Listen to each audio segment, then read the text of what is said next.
Hello dear students, once again welcome back to the channel.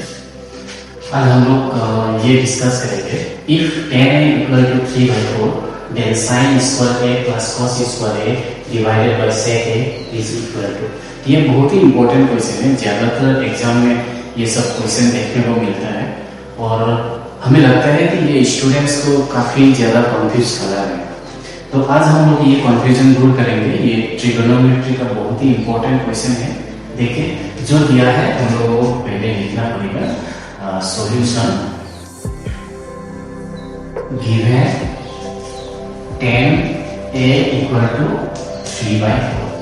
tan a का value दिया है 3/4। चलिए इसको हम लोग डायग्राम का हेल्प से समझेंगे। ये हो गया राइट एंगल ट्रायंगल। ज्यादातर हम लोग ट्रिगोनोमेट्री में हम लोग राइट एंगल ट्रायंगल ही यूज करेंगे। तो ये जो tan a है हम लोग यहाँ tan रखेंगे। tan a है, ये सॉरी a है और ये b है और ये c। ABC एक राइट एंगल ट्रायंगल हो गया जिसमें जो b है वो राइट एंगल में है।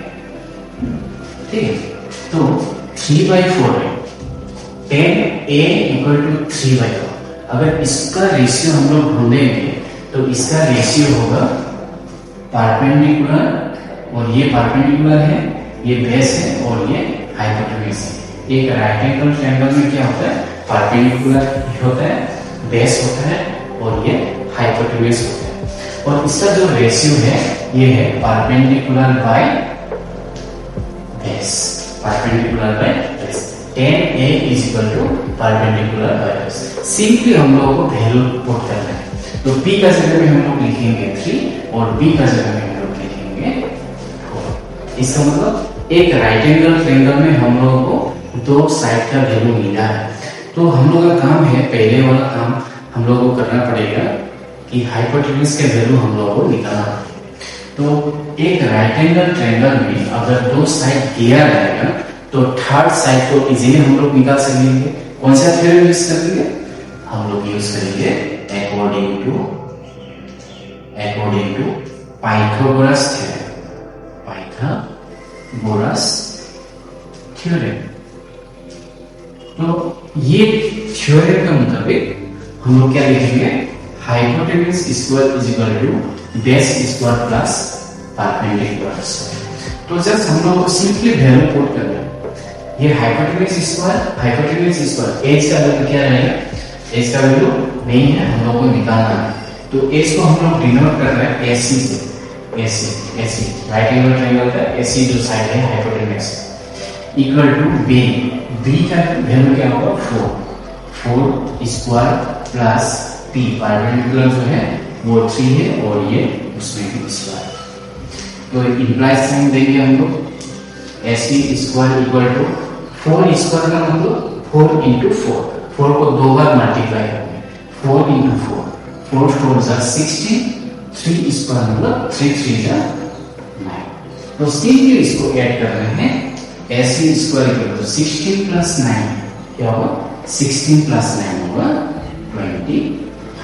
ये जो स्क्वायर है उस तरफ जाएगा तो रूट ओवर। ठीक है, root over AC is equal to root over 25। तो AC is equal to, since हम लोगों को मालूम है 25 एक परफेक्ट स्क्वायर है। किसका स्क्वायर है 25? 5 का स्क्वायर। तो इसका मतलब एसी का वैल्यू हो गया 5 यूनिट्स। क्योंकि यहाँ यूनिट्स नहीं दिया है, सेंटीमीटर किलोमीटर मीटर कुछ भी नहीं दिया है। इसका मतलब ये 3 यूनिट्स है, 4 यूनिट्स है और ये 5 यूनिट्स है। तो हम लोगों को मिला परपेंडिकुलर 3 यूनिट, बेस 4 यूनिट और हाइपोटेन्यूज 5 यूनिट। अभी तो ये राइट एंगल ट्रायंगल का तीनों साइड हम लोगों को मिला। इसका मतलब हम लोग यहाँ पुट कर सकेंगे साइन स्क्वायर है प्लस कॉस स्क्वायर है डिवाइडेड बाय सेक स्क्वायर है। तो सिंपली इसको लगाना है। Now let us find the value of sine square A plus cos square A by sec A. तो और भी एक आइडेंटिटी हम लोगों को मालूम है, sign square A plus cos square ए का वैल्यू होगा 1। ये ट्रिगोनोमेट्रिक आइडेंटिटी है और ये होगा sec a 1/sec a। 1/sec a को हम लोग क्या लिख सकेंगे cos a और ये जो cos a होगा इसका रेशियो होगा क्या b/h बेस बाय हाइपोटेन्यूज। तो ये डायग्राम में हम लोगों को बेस मिला है 4 और हाइपोटेन्यूज मिला है 5। तो इसका आंसर होगा sin square a plus cos square a by sec a का वैल्यू होगा 4/5। आशा करता हूँ आप लोगों को ये समझ में आ गया। तो यही है आंसर, सिंपल आंसर है 4/5। sin square plus cos square by sec a 4/5। तो इस तरीके से हम लोग इसको सॉल्व कर सकते हैं।